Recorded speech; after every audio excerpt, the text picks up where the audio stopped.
Undercurrent, sponsored by John Hughes in Victoria Park. Choose your station before you choose your program. Absolutely.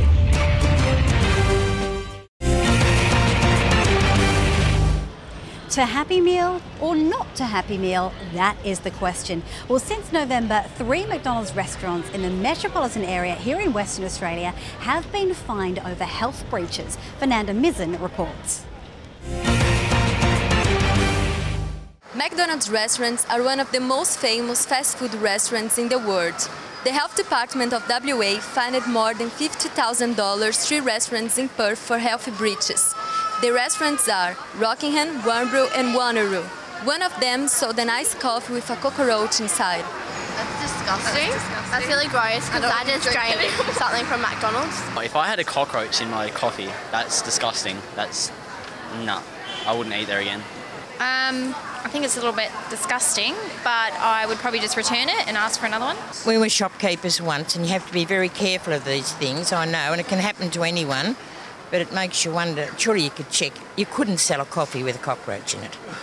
The Health Department of City of Rockingham and City of Wanneroo are looking into this case. Yeah, in local government we work with the Food Safety Standards and the Food Act are the two laws that we abide by. The Rockingham store had a cockroach in an iced coffee that was supplied, and the Warnbro store had chicken wrap where the chicken was uncooked. The maximum fine, which is instigated by the judge in the courts, can be up to $250,000, but they do vary depending on how many incidences that they've had previously, how they've tried to correct the problems that they've had. In this case, I think the Rockingham branch was fined $20,000 and the Warnbro branch $24,000. If it happens with you, would you eat again in this restaurant? No. Never. Yeah. Never. Maybe. Never. Yes, I'd give them another chance, but I'd be looking very hard at what I was going to eat or drink. There's cockroaches through the whole of Australia, so sometimes you just can't avoid it. It depends on the restaurant. You make an educated decision on where you eat. If it looks dirty, don't eat there. Our health officers will visit premises that are registered in the City of Rockingham throughout the course of the year on 4 different occasions. The first thing we do in these instances is the product in question is taken away for a testing. Our health officers go on site and actually investigate the premises to make sure that, that they've done a full inspection of the premises. We continue to liaise with both the store holders and McDonald's. We write to them asking them for a response and give us the reasons why the incident happened. And then after all that information is collated, we then go to our solicitors to seek clarification and further information from our solicitors if we're going to prosecute. The McDonald's spokeswoman Laura Keith sent us this message. We were very disappointed that these incidents occurred, as we take great pride in delivering top food, safety and quality. These cases were regrettable and inconsistent with our track record. We know our customers have high standards and we want them to know that we take these matters extremely seriously. Everyone can make a mistake. Can't stop cockroaches. But there are cockroaches around, I know, at home, but you've got to be very wary and think in a shop you'd look extra. I don't know how one could get into the coffee. You put the coffee in, you put the water, the milk. Where was the cockroach? There's a number of things that the people owning these premises can do. I guess the first thing is have a clean environment. Secondly, they can rotate the food, generally keep rotating their food in their premises, make sure that pests and vermin are kept well out. Training staff is really important. We find very important for staff to be trained, and I guess the other one that comes to mind would be making sure that the food is kept in a refrigerated area that is well maintained as far as temperature control goes as well. I'm Fernanda Mizzen, reporting for Undercurrent. Well, with the federal budget soon to be released, the Citizens Electorate Council has compiled a report for us on some of the changes they think should be made. Unbalanced minds cannot balance the budget. We've got the federal budget coming up in a very short amount of time. Oh, there's another tissue of lies coming. Another tissue of lies. Yeah, well, if you see the projections of the budget deficit for this year, how those projections have grown in 2 years from the 2010 budget, it's amazing. They've blown out from 10 billion to over 40 billion now. And the mastermind of that budget and those projections, Wayne Swan, is now foreshadowing some very serious budget cuts to achieve his pledge and the Gillard government's ironclad pledge that we're going to balance the budget. Given that they lie on almost everything else, you've got to bear in mind that their pledges are worthless, but this particular one is particularly nuts. Denial, Craig, is a psychological condition. It's a psychosis. And by that measure, Wayne Swan should be in the funny farm.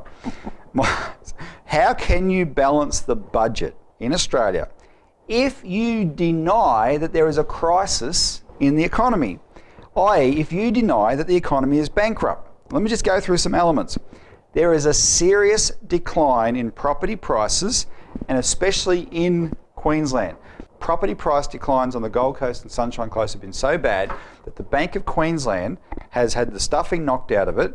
It's gone desperately to the cap in hand to the markets to get extra liquidity. It's made something like a $50 million loss at a time when all the other banks are announcing enormous profits. The Bank of Queensland is a sign of, Craig, of what we've been warning about for a long time, that the decline of the property market in Australia is the end of the banking system. Yes. Right? So that's one example. Manufacturing. Look at manufacturing. It's in its death throes in Australia. Now, the government last week announced they're going to support the car industry, which the principle of supporting the car industry is very good. 3 cheers. But what they're doing to support the car industry, giving it funding, is futile compared to scrapping free trade and putting on tariffs. Well, that's the only way out of it, Robbie, because again, the entire Australia economy is governed by this whole policy of globalisation. Now, Craig, they've made this decision because they're concerned about job losses because they know the car industry and all the feeder industries are a big employer, but they understand they understand jobs in numbers. They don't understand the quality of jobs. Well, that's why it's really important to save the car industry, because these are high quality, high tech jobs. If you lose a car industry, you lose an enormous amount of technological development and high tech capability. So for that reason, though, they've made this decision for the car industry, but the rest of manufacturing is about to go extinct. Let's go look at mining. Now, mining is the big one. Mining is where we're world champions. Oh, really? Mining in Australia is a net drain on our economy. You get mega profits in a concentrated sector that employs very few people, but it doesn't make up for the enormous damage that's being done to the rest of the economy here. And we've been saying this for a long time. We need to nationalise mining, and we need to have the only way to make take advantage of mining is processing in Australia. That's where you create wealth, is in the processing. Again, though, scrap free trade. So these are the 3 big areas of the Australian economy that are actually that are a dire crisis, right? And ignoring that reality, Wayne Swan is preparing to trash the last shreds of Labor, what Labor once stood for, by imposing austerity on the people in order to prop up the financial system with this so-called budget surplus. So, Craig, my question to you in the time I've got, why is balancing the budget such an important objective anyway? Isn't it actually a ridiculous one? Well, a lot of people, Robbie, don't have much of an understanding about economics, so they compare a national economy to the kitchen budget. To the household budget, right? They're completely different.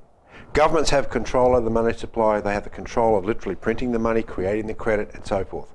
So therefore, you're not constrained by the idea of having to service the debt that you may have in a local family, right?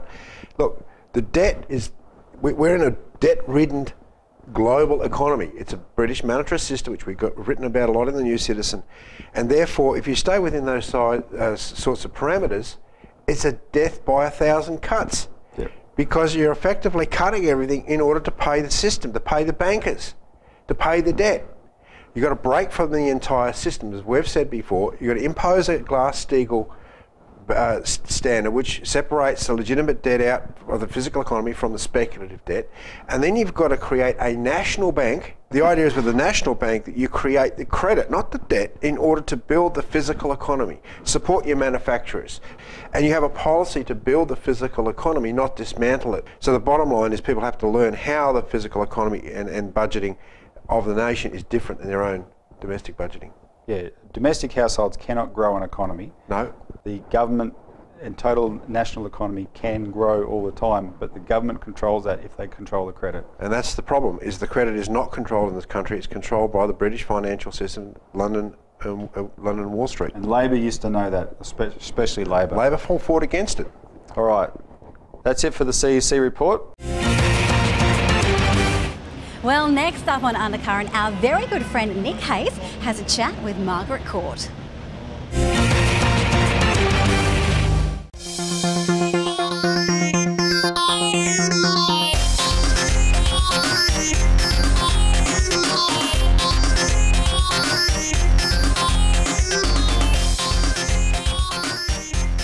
Margaret, you could have been anything and you chose to be a pastor. We should be the most joyous people in the earth when you know Jesus Christ. And I gave my heart to Jesus Christ when I was #1 in the world in tennis. I wasn't down and out. I had fame, I had money, I had a great husband. And I knew my gift as a little girl was from God. The press would say to me, "Why are you so good?" I say, "It's a gift from God." An absolutely outstanding tennis career, and all the time having 4 children along the way. Can it be done? Can that be done anymore?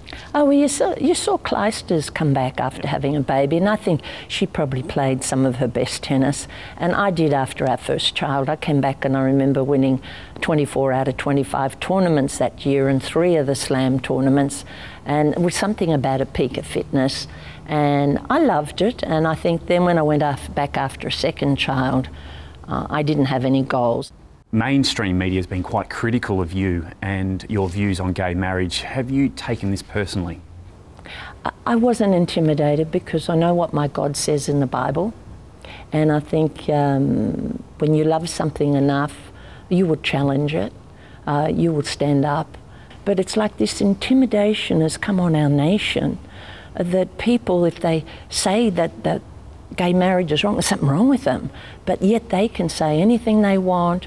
The hatred and the letters or the abuse that come back at me, I think, how could anybody think like that?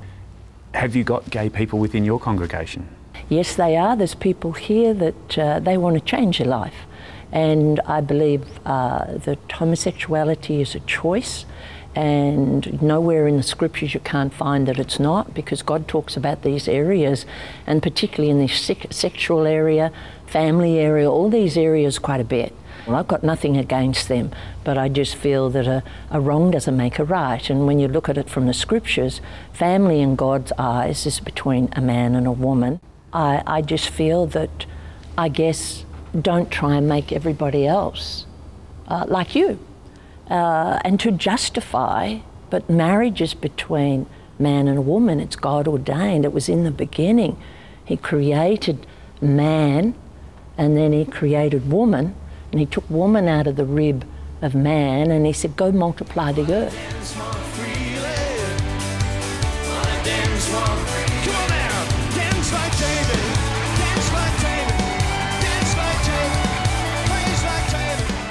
As a community leader, what are the biggest challenges that society faces today? Morally, I feel. I think it's like anything goes. And, you know, there are laws there that God created.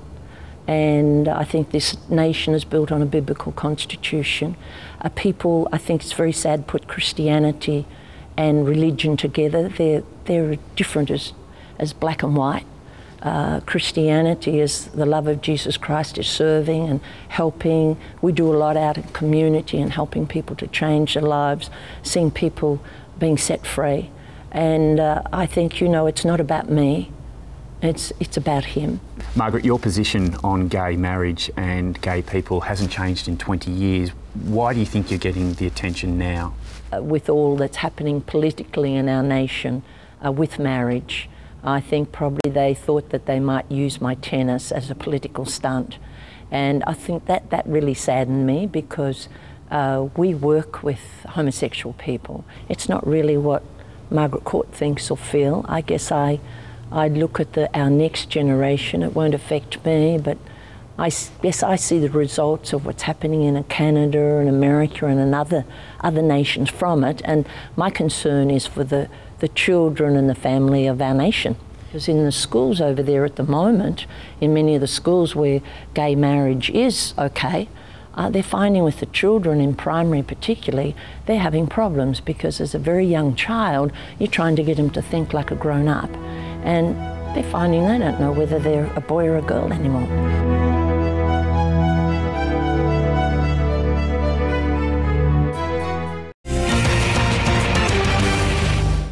Well, the thing about the city of Perth is if you go a little bit off the beaten track, it's amazing the things that you can find. Well, that brings us to the end of another episode of Undercurrent, but as always, we would love to hear what you think. So you can follow us on Facebook or on Twitter, or even visit our website and drop us an email at wtvperth.com.au. I'm Christy Molliker, and I cannot wait to see you next week for more of Western Australia's very own Undercurrent.